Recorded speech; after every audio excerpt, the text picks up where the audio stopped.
गोळी खा. कायची गोळी खा. कशाची पण? तुम्हाला सांगितलंय तेवढं करा, जास्ती तर उरकू नका. धरा गोळी खा. अरे काय डोक्यावर पडलीस का? पागल झालीस? गोळी कशाची? मला कुठं काय झालंच नाही ना. पण तुम्ही पहिली गोळी खा, मग मी तुम्हाला सांगते. हा, आपण मला काय झालंच नाही. तुम्ही गोळी खा. तिच्या आली का?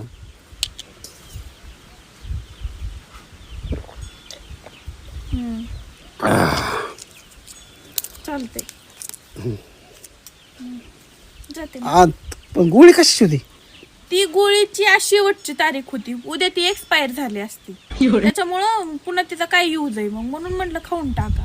मी कोणती गोष्ट वेस्ट करीत नाही. अरे पण कशाची होती ती? मला काय माहित कशाची होती, पण उद्या एक्सपायर होणार होती हे मला माहिती. मी वस्तू वेस्टच करीत नाही.